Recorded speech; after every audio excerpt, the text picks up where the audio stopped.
ইমামুল আউয়ালিন ওয়াল আখিরিন বহর সদকা রহমাতাল লিল আলামিন শুধু জুদাস রহমাতাল লিল আলামিন মসজিদে ও শুদ্ধ হামারু এ জমিন।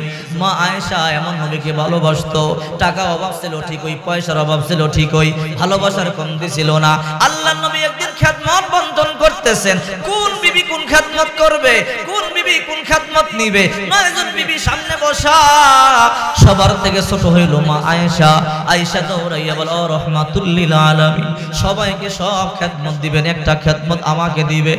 আল্লাহর নবী বলল, আয়েশা রে, কোন খেদমতটা তোমাকে দিব? ও রহমাতুল লিল আলামিন, গোসল করাইবার খেদমতটা আমাকে দিবেন।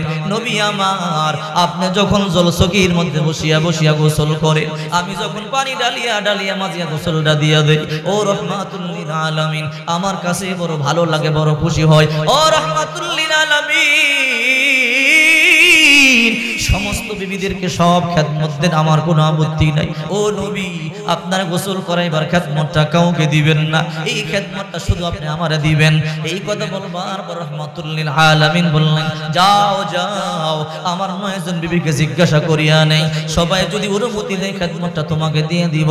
আল্লাহর নবী এবার বলল, ও আমার বিবিরা, আয়েশা তোমাদের মধ্যে সবচেয়ে ছোট, আর আয়েশা এই খেদমতটা চাইয়া নিতে চায়, এই খেদমতটা আয়েশা চায়, আমার গোসল করাইবার খেদমতটা আয়েশা চায়, তোমরা কি বলো? এবার সমস্ত বিবিরা বলল, রহমাতুল লিল আলামিন, যেহেতু আয়েশা চায়, আমরা আয়েশাকে দিয়া দিলাম। আল্লাহর নবী জলসকির মধ্যে বসিয়া বসিয়া গোসল করে, আর মা আয়েশা পানি ডালিয়া ডালিয়া গোসল করাইয়া দেয়। এটা মা আয়েশা বড় খুশি লাগে, নবীর কাছে বড় ভালো লাগে। হঠাৎ করে একদিন রহমাতুল লিল আলামিন জলসকির মধ্যে বসিয়া বসিয়া গোসল করতেছিল, মা আয়েশা পানি ডালিয়া ডালিয়া গোসল দিয়া দিতেছিল। হঠাৎ করে আল্লাহর নবী তাকাইয়া দেখে মা আয়েশা পানি ডালে সাদা গড়ায়া গড়ায়া লাল, কারণটা বুঝতে পারলাম না।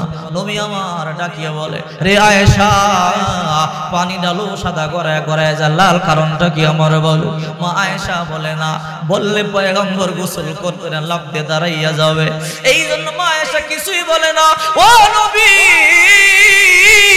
আপনি গোসল করতে থাকেন, মা আয়েশা পানি ডালে সাদা, আবার আল্লাহর পয়গম্বর দ্বিতীয়বার তাকাইয়া দেখে পানির সাথে গড়ায়া গড়ায়া লাল যায়। নবী আমার ডেকে বলে, আয়েশা রে,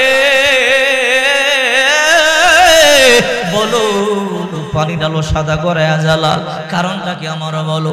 দ্বিতীয়বার মা আয়েশা কোনো কথাই বললেন না। রহমাতুল লিল আলামিন তৃতীয়বার বলল, আয়েশা রে, পানি ডালো সাদা গড়ায়া লাল, কারণটা কি আমার বলো? এবার মা আয়েশা চিন্তা শুরু করে দিল। আল্লাহর নবী 3-3বার জিজ্ঞাসা করলো, না বললে পয়গম্বর কষ্ট পাইতে পারে, এই জন্য আল্লাহর নবীকে আয়েশা বলে, ও নবী, আপনি যে জলসকির মধ্যে বসেছেন, এই জলসকির নিচে আমার একটা আঙ্গুল পড়িয়া ফাটিয়া গেছে পয়গম্বর। নবী গো, এই আঙ্গুল থেকে রক্ত গড়ায়া গড়ায়া পানির সাথে মিলিয়ে লাল হয়ে যায়। ফাকামা মুহাম্মাদুর রাসূলুল্লাহ, আল্লাহর নবী রহমাতুল লিল আলামিন লাফ দিয়ে দাঁড়াইয়া গেল। আয়েশা, আমার আগে কেন বলো নাই? নবীজি পাটা টান দিয়া সামনে আইরা তাকাইয়া দেখে একবার আঙ্গুল একটা ফাটিয়া গেল। আল্লাহর নবী একটু থুতু মোবারক লাগাইয়া দিল, পাটা ভালো হয়ে গেল। আল্লাহর নবী বলে, আয়েশা রে, আমার আগে কেন বলো না? আগে বললে আগেই তো তোমার কষ্ট দূর হয়ে যেত। আয়েশা বলে, নবী আপনি গোসল করতেছিলেন, বড় আনন্দ পাইতেছিলেন। ও রহমাতুল লিল আলামিন, আমি যখন পানি ডালিয়া ডালিয়া আপনার গোসল দিতেছিলাম, আমি তাকাইয়া দেখতেছিলাম আপনি বড় আনন্দ পাইতেছিলেন। এই মুহূর্তে যদি আমি বলি আমার পা আপনার চোখের নিচে পড়ে গেছে, ও নবী আপনি লাফ দিয়ে দাঁড়াইয়া যাবেন, এটা আমি সহ্য করতে পারবো না। আল্লাহর কসম রে নবী, আপনার জলচকির নিচে আমার একটা আঙ্গুল কেন রে নবী? আমার কলিজা পড়িয়া যদি একেবারে ফাটিয়া যাইতো। আল্লাহর কসম করে বলে, আমি আয়েশা চাইতাম না আপনি লাফ দিয়া দাঁড়াইয়া যান। আল্লাহু আকবার। ইমামুল আউয়ালিন ওয়াল আখিরিন বহর সদকা রহমাতাল লিল আলামিন শুধু জুদাস রহমাতাল লিল আলামিন মসজিদে ও শুধ হামারো জমি। যতদিন পর্যন্ত আল্লাহর নবীর সুন্নাতের আমল না না করবেন ততদিন পর্যন্ত ঘরে শান্তি আসবে না। যত টাকা ইনকাম করেন, যত ক্ষমতার মালিক হয়ে যান, আল্লাহর কসম করে বলি আপনার বিবি আপনার কথা শুনবে না, আপনার সন্তান আপনার কথা শুনবে না, আপনার আত্মীয়রা আপনার 2 পয়সার দামও দিবে না। যেদিন থেকে সুন্নাতের আমল শুরু করে দিবেন, আপনার বিবি আপনার কথা শুনবে, আপনার সন্তান আপনার কথা শুনবে। ও মুসলমান, কান খাড়া করে শুনিয়া লও, যতদিন পর্যন্ত আল্লাহর হুকুম না মানবা, দুনিয়া তোমার গোলাম হবে না। যেদিন থেকে আল্লাহর গোলামি শুরু করে দিবা, গোটা দুনিয়া তোমার গোলামি শুরু করে দিবে। মুসলমান কপাল পড়ে গেছে, তওবা নাই, চোখের পানি নাই, কান্না নাই। আমাদের নবীর কোনো গুনাহ ছিল? রসুলের কোনো গুনাহ ছিল না। তারপর আমাদের রসুল দৈনিক 70 থেকে 100 বার তওবা করত, আল্লাহর কাছে ক্ষমা চাইতো, আল্লাহ আপনি আমাকে মাফ করিয়ে দেন। সুবহানাল্লাহ বলেন। কখনো 70 বার, কখনো 100 বার তওবা করত। যেই নবীর ব্যাপারে আল্লাহ তাআলা সার্টিফিকেট দিয়েছেন, লিয়াগফিরু লাকাল্লাহু মা তাকাদ্দামা মিন যামবি। ও নবী, আপনার আগেও গুনাহ নাই, আপনার পরেও গুনাহ নাই। ওই নবী যদি দৈনিক 70 বার 80 বার তওবা করতে পারে, ও মুসলমান, আমাদের ঘন্টায় ঘন্টায় গুনাহ হচ্ছে, মিনিটে মিনিটে গুনাহ হচ্ছে, সেকেন্ডে সেকেন্ডে গুনাহ হচ্ছে। আমাদের তো 24টা ঘন্টা শুধু তওবার মধ্যেই থাকা উচিত, ঠিক কিনা ধরো? নবীজির কন্যা ফাতেমা, দাম কম না বেশি? হযরত ফাতেমা রাদিয়াল্লাহু তাআলা আনহা, যার ব্যাপারে রাসূল করিম সাল্লাল্লাহু আলাইহি ওয়াসাল্লাম বলেন, ফাতেমাতু সাইয়্যিদাতু নিসাই আহলিল জান্নাহ, আমার ফাতেমা জান্নাতের রমণীদের সর্দারিনী। ফাতেমাতু বিজআতুম মিন্নি, ফাতেমা আমার দেহের অংশ। অথচ এত দামি ফাতেমা জান্নাতের সার্টিফিকেট পেয়ে গেছে, এরপরও মৃত্যুর ভয়ে হাওমাও করে কাঁদছে। ও মুসলমান, আমাদের মরার ভয় নাই। তোমার মতো কত যুবক আজকে রাত্রে কত স্বপ্ন নিয়ে, কত আশা নিয়ে ঘুমাবে, সকালে ঘুম থেকে জেগে বিবাহের বাজার করবে, বোনের বাজার করবে, ভাইয়ের বিবাহের বাজার করবে, বিদেশে যাবে, দোকানে যাবে, অফিস খুলতে যাবে, কিন্তু রাত্রেই তার জন্মের মতো শেষ ঘুম ঘুমাবে, আর সকাল হবে না, ঠিক কিনা জোরে বলি? এই মৃত্যুটা এত সত্য, এরপরও আমরা মৃত্যুরে ভয় পাই না। অথচ ফাতেমা রাদিয়াল্লাহু তাআলা আনহা মৃত্যুরে এতটা ভয় পাইছে, সারাক্ষণ শুধু মৃত্যুর ভয়ে কান্না করছে। ফাতেমার ইন্তেকালের একটা ঘটনা শুনে আশ্চর্য হবেন। হযরত আলী রাদিয়াল্লাহু তাআলা আনহু প্রতিদিন ফজরের নামাজ পড়িয়া যখন ঘরে ঢুকতেন, দুইকেই দেখতো ফাতেমা নামাজের মুসল্লায় হয়তো কোরআন তেলাওয়াত করে, নয়তো জিকির করে, নয়তো ইশরাকের সালাত আদায় করে। একটা আমলের মধ্যেই ফাতেমা লিপ্ত থাকে। হঠাৎ করে আলী রাদিয়াল্লাহু তাআলা আনহু একদিন ফজরের নামাজ পড়িয়া যখন বাড়িতে ফিরলো, বাড়িতে ঢুইকাই দেখে ফাতেমা নামাজ না, জিকিরও করে না, ইশরাকের নামাজও আদায় করে না। হযরত আলীর মনের মধ্যে টেনশন শুরু হয়ে গেল, কিরে ফাতেমা নামাজের মুসল্লার মধ্যে নাই। প্রতিদিন ফাতেমা নামাজের মুসল্লার মধ্যে পাই, আজকে ফাতেমা নামাজের মুসল্লার মধ্যে নাই, কোরআন তেলাওয়াত করে না, জিকির আজকারও করে না। ফাতেমা কোথায় চলিয়া গেল? পুরা ঘর তালাশ করলেন, ফাতেমা ঘরের মধ্যে নাই। হযরত আলী টেনশনে পড়ে গেল, আমার ফাতেমা তো না বলে কোথাও যায় না, আজকে আমার ফাতেমার কি হয়ে গেল? পুরা ঘর তন্ন তন্ন করিয়ে তালাশ করলো, ফাতেমারে পাওয়া গেল না। হঠাৎ করে একটু সামনেই ফাতেমার পাকঘর, ফাতেমার রান্নাঘর। হঠাৎ করে হযরত আলী রান্না করে চলিয়া গেল, গিয়ে দেখে ফাতেমা রান্না বান্না বসাইয়া দিল। আলী বলে, ফাতেমা আশ্চর্য, এত সকালবেলা রান্না বান্না কেন বসাইলা? প্রতিদিন ফজরের নামাজ পড়িয়া ঘরে ঢুইকাই তোমারে কোরআন তেলাওয়াত অবস্থায় দেখতে পাই, জিকির অবস্থায় দেখতে পাই, নামাজ অবস্থায় দেখতে পাই। ফাতেমা আজকে কোরআন তেলাওয়াত করো না, জিকিরও করো না, নামাজও আদায় করো না। এই ফাতেমা এত সকালবেলা কেন রান্না বান্না বসাইয়া দিলা? আর যখন মসজিদের মধ্যে ফজরের নামাজ পড়তে যাই, তোমার গায়ের মধ্যে প্রচন্ড জ্বর ছিল, ফাতেমা কেন সকালে রান্না বসাইছো? আর আজকে রান্নাটা একটু ভিন্ন দেখা যায়। এত বড় আটার খামিরা বানাইলো, যেই আটা দিয়ে রুটি বানাইলে 1 সপ্তাহ পর্যন্ত খাওয়া যাবে। ঘরে যত পুরাতন কাপড় চোপড় ছিল সব নামাইলো। হযরত আলী বলে, ফাতেমা আজকে রান্না একটু ভিন্ন দেখা যায়, এত বড় আটার খামিরা কেন বানাইলা? আমাদের ঘরে কোনো মেহমান আসবে নাকি? বলে, না, কোনো মেহমান আসবে না। ও ফাতেমা, এমনি দেহের মধ্যে প্রচন্ড জ্বর, সকালবেলা এতগুলো পুরাতন কাপড় কেন নামাইলা? ফাতেমা চোখের পানিগুলো সারিয়া কান্না করে বলে, আলী আজকে একটা স্বপ্ন দেখছি রে আলী, ওই স্বপ্নের ব্যাখ্যা আমার বুঝতে কষ্ট হয় নাই। ও ফাতেমা কি স্বপ্ন দেখেছো? আজকে স্বপ্ন দেখেছি আমার বাবা রহমাতুল লিল আলামিন আমার ঘরে আসলো, কি যেন তালাশ করতেছিল। আমার আব্বাজান অনেক লম্বা সময় তালাশ করিয়া না পাইয়া আব্বাজান যখন চলিয়া যায়, আমি দৌড়াইয়া গিয়া বললাম, আব্বাজান লম্বা সময় ধরে আমার ঘরে কি তালাশ করতেছিলেন? ও বাবা কিছু না বলিয়া কেন চলিয়া যান? হঠাৎ করে আমার আব্বাজান আমার হাতটা ধরিয়া বলল, মা ফাতেমা আমি তো তোরই তালাশ করতেছিলাম। ও বাবা হঠাৎ করে কেন তালাশ করতেছিলেন? রে মা ফাতেমা এমন একটা সংবাদ আজকে তোমার দেব রে আমি, যে সংবাদটা শুনবার পরে মন খারাপ করবা না, যে সংবাদটা শুনবার পরে কান্নাকাটি করবা না। ফাতেমা বলে, বাবা বলেন, কোনো সমস্যা নাই, কান্না করব না। ও ফাতেমা আজকে সাহারি খাইছো আলীর সাথে, আর ইফতার করবা আমি বাবা রহমাতুল লিল আলামিনের সাথে। আল্লাহু আকবার বলে। তার মানে আজকে ফাতেমার শেষ দিন ইন্তেকাল হয়ে যাবে।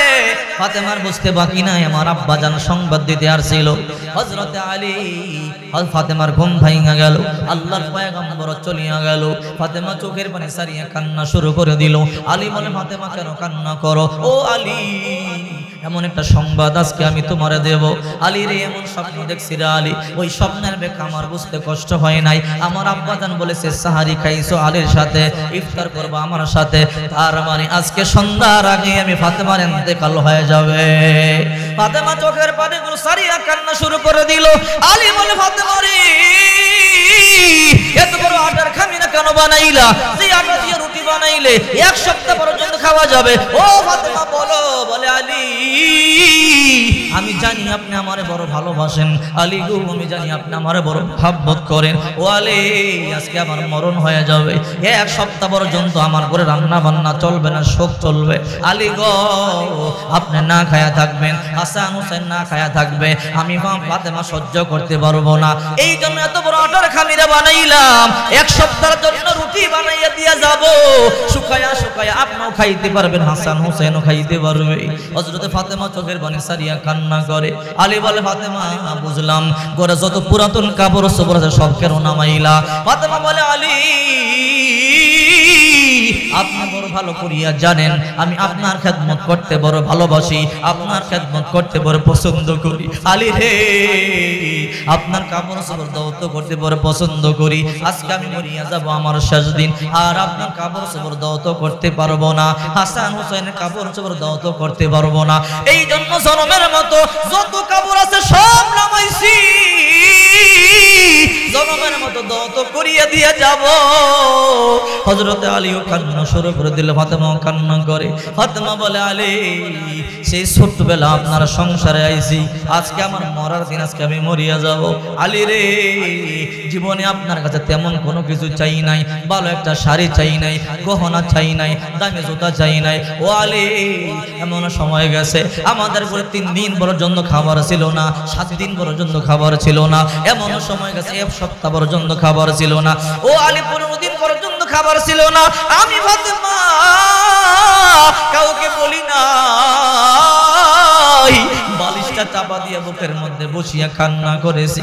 আলী গো জিন্দেগিতে কোনো আপনাকে অভিযোগ করি নাই। ও আলী 2টা স্বপ্ন আমার রাখবেন কিনা বলে, আমি মরে যাব, আজকে আমার ইন্তেকালের দিন চলে আসছে। ও আলী আমার 2টা আশা পূরণ করবেন কিনা বলেন। আলী বলে, ফাতেমা তোমার কি আশা বলো? ফাতেমা তো এমন নারী যার আশা স্বয়ং আল্লাহ নিজেও কবুল করে নেয়। আল্লাহু আকবার বলেন।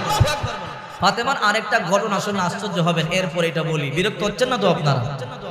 ফাতেমা যখন ছোট্ট ছিল তার একটা ইহুদি বান্ধবী ছিল, ইহুদির একটা ছোট্ট মেয়ে ছিল, ফাতেমার সাথে চলে। ফাতেমাও ছোট, ইহুদির মেয়েও ছোট। ফাতেমা বলে, তুমি তো ইহুদির মেয়ে, কেন আমার সাথে চলাফেরা করো? তোমার বাবা ইহুদি, তোমাদের সমাজ ইহুদি, তোমাদের পোশাক আলাদা, তোমাদের খাবার আলাদা, আমি মুসলমান, আমার সাথে কেন চলো?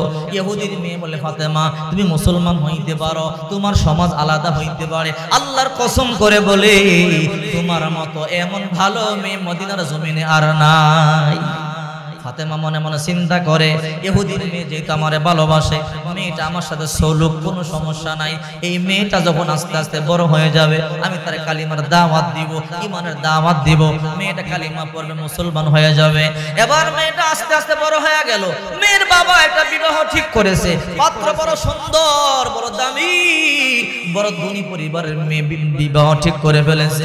এইবার বাবা ডাইকা বলে, রে মা, একটা পাত্র পাইলাম, বড় ধনী পরিবার, ছেলে দেখতে বড় ভালো। মেয়েটা বলে, বাবা সমস্যা নাই, আপনি পাত্র দেখেছেন, আমি আপনার একমাত্র মেয়ে, আমার বিশ্বাস ভালো পাত্রই আপনি দেখেছেন। এইবার বাবা ডাকিয়া ডাকিয়া বলে, ও মা, তোমার যত বান্ধবী আছে সবাইরে দাওয়াত দাও, সবাইরে আমি একবেলা খাওয়াবো, কোনো সমস্যা নাই। মেয়ে বলে, বাবা আমার 300 বান্ধবী আছে। বলে, 300 বান্ধবী সবাইকে দাওয়াত দাও। এবার মেয়ে বলল, বাবা আরেকটা কথা। বলে, কি কথা? সবাই তো ইহুদি বান্ধবী, আমার একটা বান্ধবী আছে মুসলমানদের মধ্য থেকে, আমার ওই বান্ধবীর নাম ফাতেমা, তার বাবার নাম মুহাম্মদ, তারা মুসলমান, এই ফাতেমারও কিন্তু দাওয়াত দেওয়া লাগবে। আল্লাহু আকবার। ইহুদির মাথা গরম হয়ে গেল। কি বলো? ও মা, মুহাম্মদ আমাদের চিরশত্রু, আর মুহাম্মদের মেয়ে ফাতেমার দাওয়াত দিবা, এটা হইতে পারে না। তুমি 300 বান্ধবী দাওয়াত দিছো, প্রয়োজনে আরো 200 দাওয়াত দাও, আরো 1000 দাওয়াত দাও, সবাইকে আমি খাওয়াবো, কোনো আপত্তি নাই, কিন্তু মুহাম্মদের কন্যা ফাতেমার দাওয়াত দিও না। ফাতেমা মুসলমান, আমার বাড়িতে আসলে ইজ্জত নষ্ট হয়ে যাবে। ইহুদিরা মনে মনে ভাববে মুসলমানদের সাথে আমার সম্পর্ক আছে, না না, ফাতেমা বাড়িতে আসতে পারবে না। বলে, বাবা না না, কান খাড়া করে শোনো, ফাতেমার দাওয়াত না দিলে আমি কিন্তু বিবাহই করব না। ইহুদি ভালো করে জানে মেয়েটা বড় জেদি মেয়ে, যা বলে তাই করে। মেয়েটা বলে, বাবা আমার 300 বান্ধবী দাওয়াত দিলাম, কেউ আসুক না আসুক কোনো আপত্তি নাই, কিন্তু আমার বান্ধবী ফাতেমা না আসলে আমি বিবাহই করব না। ইহুদি মনে মনে চিন্তায় পড়ে গেল, আহারে মেয়ে তো এক কথার মানুষ, বড় জেদি মেয়ে, যদি ফাতেমার দাওয়াত না দেয় বিয়েটা ভেঙে যাবে। এইবার ইহুদি বড় চালাক, মনে মনে সিদ্ধান্ত নিল, ঠিক আছে ফাতেমার দাওয়াত তো দেওয়াবো, আবার এমন শর্ত লাগাবো যেন ফাতেমা না আসতে পারে। ইহুদি বড় চালাক, বলে এমন শর্ত লাগাইয়া দিব যেন ফাতেমা না আসতে পারে। এবার ইহুদি বলে, ওই মা, বলে কি, ঠিক আছে যাও, তোমার বান্ধবী ফাতেমার দাওয়াত দাও, কোনো আপত্তি নাই। মেয়েটা বড় খুশি হয়ে গেল, বাবা তুমি অনুমতি দিছো, ফাতেমার দাওয়াত দিয়ে আসি। এবার বাবা মা একটু দাঁড়া। বলে, কেন বাবা, আমার কেন ডাকলা? ও মা, তোর 300 বান্ধবী সবাই হইল ইহুদি, একমাত্র মুসলমানদের মধ্যে ফাতেমা। ফাতেমা যখন আমাদের বাড়িতে আসবে সবাই ফাতেমার দিকে তাকাইয়া থাকবে। ও মা, বলে একটা কথা। বলে, কি কথা? ফাতেমার দাওয়াত দাও, কোনো সমস্যা নাই। ফাতেমারে বলবা, ফাতেমা যখন বিবাহ খাইতে আসবে ফাতেমার শাড়িটা যেন সবার চাইতে দামি হয়। ইহুদির কথা হইল, ফাতেমা গরিব, যেই বোরকা পরে 70 জায়গা দিয়ে তালি দেওয়া। ফাতেমার বাবা বিশ্বনবী মুহাম্মদ রাসূলুল্লাহ, উনিও পাঞ্জাবি সেলাই করে পরে, রাসূলুল্লাহ জুতা সেলাই করে পরে।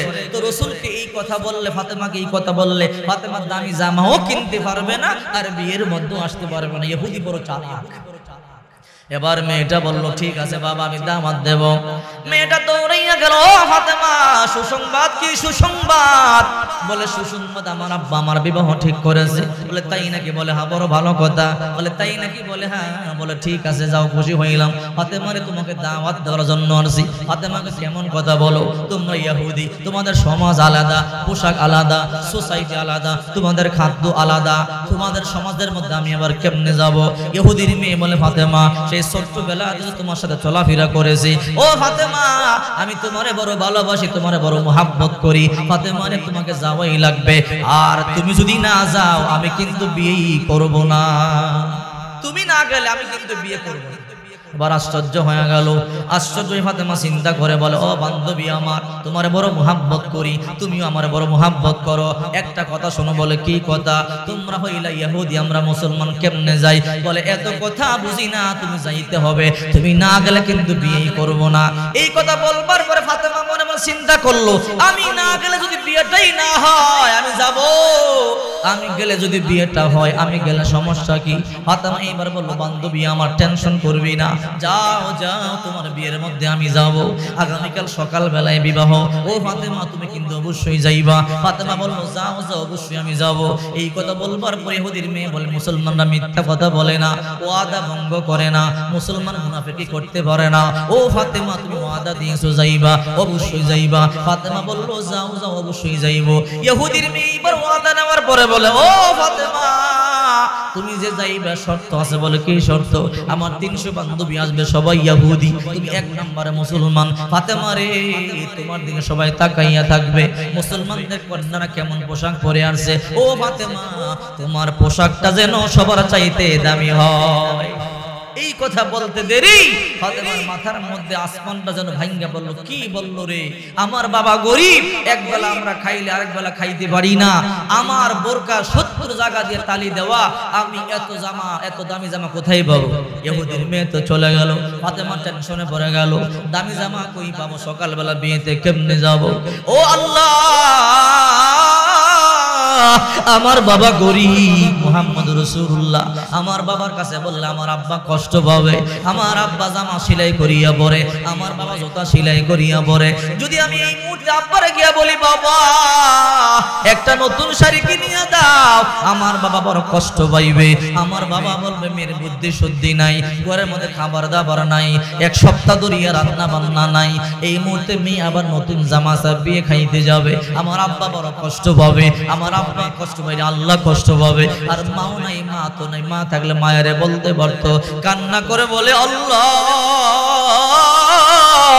সেই ছোট্টকালে আমি আমার মায়ের মক্কার জমিনে হারাইছি, মা নাই। মা থাকলে মা খাদিজারে বলতে পারতাম। ও আল্লাহ আমি কার কাছে বলবো? আগামীকাল সকালবেলা বিয়েতে না গেলে মুসলমানদেরকে মিথ্যাবাদী বলবে, মুনাফিক বলিয়া মিথ্যাবাদী বলিয়া বলিয়া গালি দিবে, তোমার বন্ধুরে গালি দিবে, ইসলামকে কটূক্তি করবে, আমি ফাতেমারে মিথ্যাবাদী বলবে। ওগো আল্লাহ আর আমি যে যাব আমার তো শাড়ি নাই, কেমনে যাব? ফাতেমা দরজা বন্ধ করিয়া ওযু করিয়া নামাজের মুসল্লার মধ্যে দাঁড়াইয়া চোখের পানি সারিয়া কান্না শুরু করে দিল। সেজদায় গিয়ে বলে মালিক আমার এমন একটা কাপড় নাই যে কাপড় পরিয়া বিয়ের মধ্যে যাব। চোখের পানি সারিয়ে কান্না শুরু করে দিল। কান্না করিয়া করিয়া ফাতেমা ঘুমাইয়া গেল। ফজরের আজান দিয়া দিল। ফজরের আজান শুনিয়া যখন ঘুমটা ভাঙ্গা গেল, ফাতেমা ঘুম থেকে জায়গা দেখে মাতার কাছে একটা দামি বক্স দেখা যায়। ফাতেমা আশ্চর্য হয়ে গেল, এত সুন্দর বক্স আমার ঘরে কে রেখা গেল? দরজা বন্ধ, জানালা বন্ধ, ছিদ্র পর্যন্ত নাই। ফাতেমা বক্সটা খুলে না, ভয় পাইতেছে কি আমার ঘরে বক্সটা ঢুকাইয়া দিয়া গেল। ফাতেমা হাঁটি হাঁটি পা পা করে বক্সটা নিয়ে নবীজির কাছে গেল। আব্বা জান জানি না আমি কি ভুল করেছি,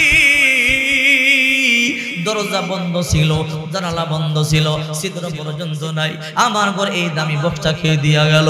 আল্লাহর নবী চোখের পানি সারিয়া কান্না করে বলে রে মা ফাতেমা তোর টেনশন করা লাগবে না, বলা লাগবে না, একটু আগে জিবরাইল আমারে সব বলিয়া দিয়া গেছে। আল্লাহু আকবার। হে মা ফাতেমা গতকাল কান্না করে আল্লাহর কাছে শাড়ি চাইছো, আল্লাহ আমার বাবা গরিব, আব্বার কাছে বললাম আব্বা কিনিয়া দিতে পারবে না রে ফাতেমা, এই জন্য কান্না করেছো। আল্লাহ জান্নাত থেকে শাড়ি পাঠাইয়া দিছে। মা বক্সটা খুলিয়া যিনি ফাতেমা বক্সটা বিসমিল্লাহ বলে খুলেছে, তাকাইয়া দেখে ভিতরে নূরগুলো জল জল জল জল করতেছে। নবী কয় মা ফাতেমা এত সুন্দর একটা বক্সে তোমাকে দিল, এত সুন্দর দামি শাড়ি, এই দামি শাড়ি তো আল্লাহ জান্নাত থেকে তোমার জন্য পাঠাইছে, এই শাড়ি পরিয়ে তুমি বিয়ের মধ্যে যাইতে পারবা না। বলে কেন?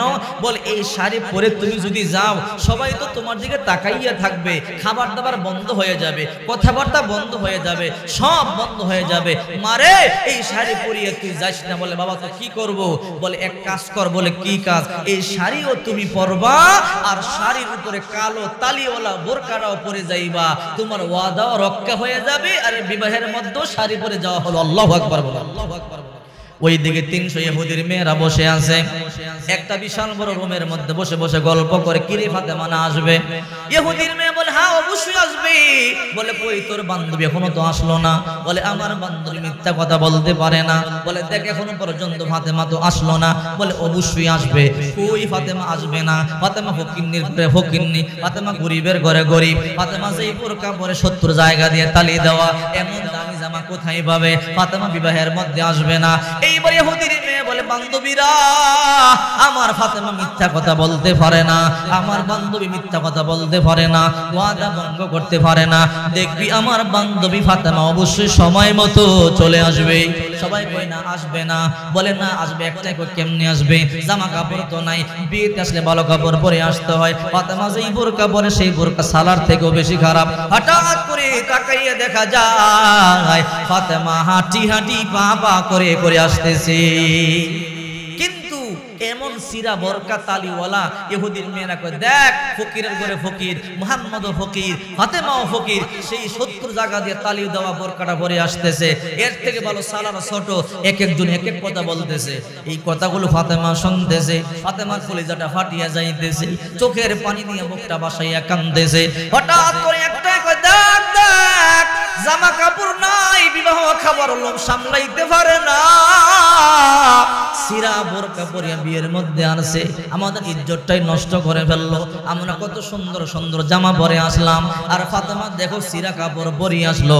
ফাতেমা চোখের পানিগুলো সারিয়া কান্দে, আমি গরিব এই জন্য আমার এমনি বৎসনা দেয়, আমার বাবারও গরিব বলিয়া বলিয়া বৎসনা দেয়। ফাতেমা চোখের পানি সারিয়া কান্না করিয়া করিয়া আগাইতেছে। হঠাৎ করে ফাতেমা যখন সামনে চলে এলো, 4-5 জন ইহুদির মেয়ে বলে ফাতেমা বিবাহ খাবার লোভ সামলাইতে পারো নাই, এই জন্য এমন সিধা একটা কাপড় পরে আসলা। ও ফাতেমা তোমার কি বড় নাই, এই কাপড় না থাকলে তুমি কেন বিবাহ খাইতে আসলা? ফাতেমা কোনো কথাই বলে না। একটাই ফাতেমা রে, আমরা তো বড় কাপড়ের নিচে ছোট ছোট কাপড়ও পরি। ও ফাতেমা তোমার এই বোরকার নিচে কি পরছে একটু দেখতে যাই। ফাতেমা কয় না না, আমার বোরকার মধ্যে তোমরা হাত দিও না। 4-5 জন সামনে গিয়া কয় মনে হয় বোরকার ভিতরে সালার সন পরে আসছে, দেখি বোরকা খুললা ভিতরে কি আছে। ফাতেমা কয় আল্লাহর দোহাই তোমরা আমার বোরকার মধ্যে হাত দিও না। বলে না না তোমার বোরকা খুলিয়া দেব। বলে না না বোরকার মধ্যে হাত দিও না।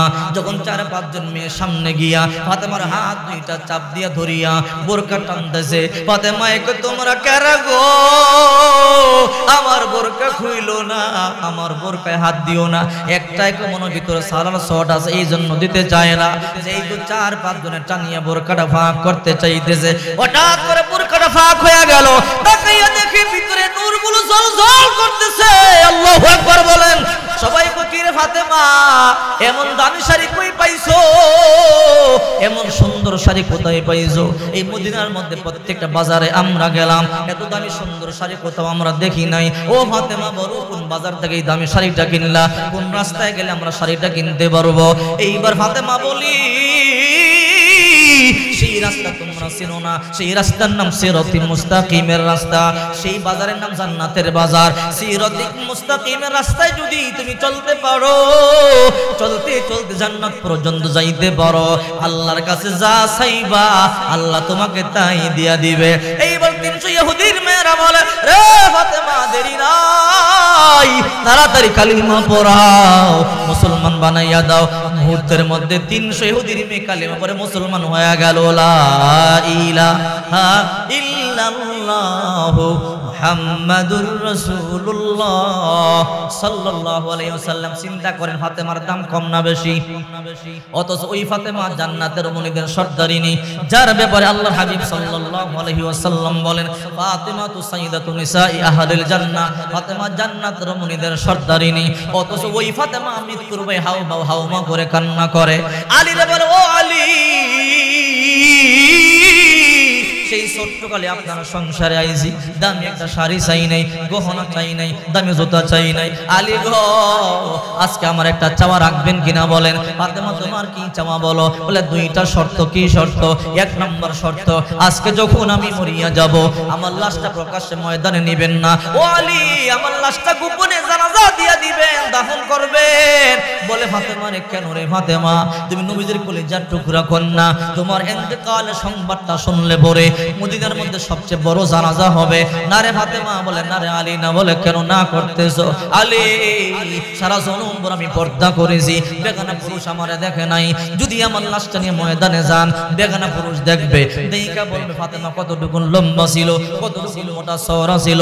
না না, আমার ইন্তেকালের পরে লাশটা গোপনে দাফন করে দিবেন। কান্নার আওয়াজ শুনে হাসান হোসেন চলে আসলো। ও মা কেন কাঁদো? ফাতেমা মনে মনে চিন্তা করে আমার ইন্তেকাল হয়ে যাবে, এই সংবাদ সন্তানদেরকে বললে কলিজা ফাটিয়ে মরিয়া যাবে। না না, সন্তানদেরকে বলা যাবে না। সন্তান দুইটারে ডাইকা বলে, ও সন্তানেরা রে, যা যা তাড়াতাড়ি যা, নানা রওজা পাকের সামনে যা, নানার সাথে গিয়া কথা বল। আল্লামা আশরাফ আলী থানভী রাহমাতুল্লাহ আলাইহি লেখেন, হাসান হুসাইন যখন নবীজির রওজা পাকে গিয়া সালাম দিত, নবী দুনিয়ায় থাইকা যেমনে কথা বলতো, রওজা থেকে ওই রকম কথা বলা শুরু করে দিত। দুই ভাই নানার রওজা চলে গেল। এবার আলী কয়, ফাতেমা তোমার 2 নম্বর শর্ত বলো। ও আলী, আমার 2 নম্বর শর্ত হলো আজকে আমি মরিয়া যাব, আজকে আমার শেষ দিন। ও আলী, আমি জানি আপনি যুবক মানুষ, আপনার দ্বিতীয় বিবাহের প্রয়োজন আছে, খেদমতের জন্য আপনার বিবি দরকার। ও আলী, আপনি বিবাহ করবেন, আমার কোনো আপত্তি নাই, নতুন বিবিরে নিয়ে সংসার করবেন, আমার কোনো আপত্তি আর বাধা নাই। আলী গো, আপনি ভালো করে জানেন হাসান হুসাইনকে আমি বড় ভালোবাসি, হাসান হুসাইন আমার বড় ভালোবাসি। ও আলী, আজকে আমি মরিয়া যাব, আমি আমার 2টা সন্তান বুকের মধ্যে নিয়ে ঘুমাইতাম। ও আলী, আপনি যখন নতুন বিবাহ করবেন, আমি তখন ফাতেমা অন্ধকার কবরে থাকবো। আপনি যখন নতুন বিবির নিয়ে ঘুমাইবে, আমার 2টা সন্তান মধ্যরাত্রে মা মা বলিয়া যখন চিৎকার করিয়া করিয়া কাঁদবে, মা ফাতেমা তুমি কই? বাবা নতুন মায়ের নিয়ে ঘুমায়, মা গো আমাদের বড় ভয় লাগে, আমার সন্তান 2টা যখন কান্না করবে, আমি মা ফাতেমা সহ্য করতে পারবো না। ও আলী, আপনি ওয়াদা দেন অন্তত সপ্তাহে একটি রাত আমার 2টা সন্তান নিয়ে ঘুমাইবেন। ওই দিকে হাসান হুসাইন আল্লাহর নবীর সাথে কথা বলতেছে। আল্লাহর নবী বলে, রে হাসান হুসাইন, আজ আর কথা বলা লাগবে না, তাড়াতাড়ি বাড়িতে যা। বলে না না, কেন? বলে মায়ের সাথে গিয়া কথা বল, মায়ের গিয়ে ভালো করিয়া দেখ, আদর নে, জীবনে আর মা দেখতে পারবি না, আদর নিতে পারবি না। ও না না, কি বললেন? বলে তাড়াতাড়ি বাড়িতে যা। এই কথা বলতে দেরি, 2 ভাইয়ের মাথার মধ্যে আসমানটা যেন ভাঙ্গিয়া বলল, না না, কি শোনাইল রে? আজকে আমাদের মা মরিয়া যাবে। মা যদি মরিয়া যায়, আমরা কারে মা বলে ডাকবো? না না, মা চলিয়া গেলে ক্ষুধা লাগলে আমাদেরকে কে সান্ত্বনা দিবে? রে ভাই হুসাইন, মা যদি মরিয়া যায়, কে গোসল দিয়া তেল মালিশ করিয়া দিবে রে? কে গোসল দিয়া জামা কাপড় পরাবে রে? ক্ষুধা লাগলে কে সান্ত্বনা দিবে রে? না না, মায়ের মরতে দেওয়া যাইতে পারে না। 2 ভাই গলা কাটা মুরগির মতো ছটফট করিয়া কাঁদতেছে। হঠাৎ করিয়া হাসান বলে, তাড়াতাড়ি উঠ, বাড়িতে যাই, বাড়িতে গিয়া মায়েরে গিয়ে আমরা বাঁচাই। না না, দরজার মধ্যে তরবারি নিয়ে দাঁড়াবো, প্রয়োজনে আজরাইলের সাথে যুদ্ধ ঘোষণা করব, এরপর মায়েরে যাইতে দিব না। 2 ভাই দৌড়াইয়া ওইটা বাড়িতে চলে গেল। গিয়া দেখে মাও কান্না করে, বাবাও কান্না করে। ফাতেমা স্বামীর কাছ থেকে জনমের মতো বিদায় নেয়, মায়ের গলার মধ্যে দড়িয়ে বলে, মা সত্য কথা কেন গোপন করছো রে মা? না না, সব সত্য কথা বলিয়া দিছি। ও মা, আজকে নাকি তুমি মরিয়া যাইবা। মা বলে, কে বলছে? না না, বলিয়া দিছি। ও মা, তোমারে মরতে দেব না। 2 ভাই দরজার মধ্যে গিয়ে দাঁড়াবো, আজরাইলকে ঘরে ঢুকতে দিব না। আল্লাহু আকবার বলে। আল্লাহর নবী মাত্র 6 মাস আগে দুনিয়া থেকে ইন্তেকাল করেছে। ইন্তেকাল করবার আগে 2 ভাইকে 2টা টুপি দিয়া গেছে, 2 ভাইকে 2টা জুব্বা দিয়া গেছে, 2 ভাইকে 2টা পাগড়ি দিয়া গেছে। হাসান আর হুসাইন 2 ভাই বলে, তাড়াতাড়ি চল, নানার দেওয়া পাগড়ি 2টা ভরি, নানার দেওয়া জুব্বা 2টা ভরি, পরিয়ে দরজার মধ্যে গিয়ে দাঁড়াই। আজরাইল যখন ঘরে ঢুকতে চাইবে, আজরাইলকে ঢুকতে দেব না। 2 ভাই নানার দেওয়া 2টা টোপ পরিধান করিয়া, নানার দেওয়া 2টা পাগড়ি পরিধান করিয়া, নানা জুব্বা পরিধান করিয়া তরবারি নিয়ে দরজার মধ্যে দাঁড়াইয়া গেল। মায়ে কইরে, তোরা কি করতেছো? বলে, মা একটু পরেই তো আজরাইল চাচা আসবে। না না, তুমি মরিয়া গেলে আমরা কারে মা বলে ডাকবো? যুদ্ধ ঘোষণা করব, শহীদ হব, তারপর তোমাকে নিতে দিব না। আল্লাহু আকবার বলে। এইদিকে আল্লাহ তাআলা বলে, আজরাইল তাড়াতাড়ি যা, ফাতেমা জানটা কবজ করিয়ে নিয়ে আয়। আজরাইল দৌড়াইয়া চলে এলো। আজরাইল আয়েশা দেখে দরজার সামনে 2টা ভাই দাঁড়াইয়া রইল, সাদা কবুতরের বাচ্চার মতো, রাহমাতুল লিল আলামিন দাও পাগড়ি মোবারক পরিধান করিয়া, রাহমাতুল লিল আলামিন 2টা জুব্বা মোবারক পরিধান করিয়া 2 ভাই দাঁড়াইয়া রইল। আজরাইল বলে, আসসালামু আলাইকুম ইয়া ইমাম হাসান, আসসালামু আলাইকুম ইয়া ইমাম হুসাইন। হাসান হুসাইন বলে, তুমি কি? তোমারা তো চিনতে পারলাম না। বলে, আমি একটু ঘরে ঢুকবো। বলে, কেন ঘরে ঢুকবেন? বলে, কাজ আছে। বলে, কি কাজ? আপনি পুরুষ মানুষ, আমার মা ফাতেমা পর্দা করে। না না, ঘরে ঢুকতে দেওয়া যাবে না। এবার আজরাইল বলে, না, আমি ঘরে একটা কদম সামনে দিবি না দিলে দুই টুকরা করব। আল্লাহু আকবার বলেন। আজরাইল ভয়ে আল্লাহর কাছে চলে গেছে। আল্লাহ, দুই ভাই যেমনে দাঁড়াইলো কেমনে ঢুকবো? একবার মুসা নবীর কাছে গেছিলাম, ঠাস করে একটা শটকনা মারছিল, একটা চোখ বাইর হইয়া গেছে। বুখারী শরীফের মধ্যে আছে, আল্লাহ না না, হাসান হুসাইন যদি তার চাইতে রাগী হয়, দুই ভাই যদি আমারে জবাই করে ফেলে, না জান কবজ করবার জন্য আমি যাব না। আল্লাহ তাড়াতাড়ি যা, আবার যা, তাড়াতাড়ি জান কবজ কর। সময় হয়ে গেল, আবার আজরাইল চলে এলো।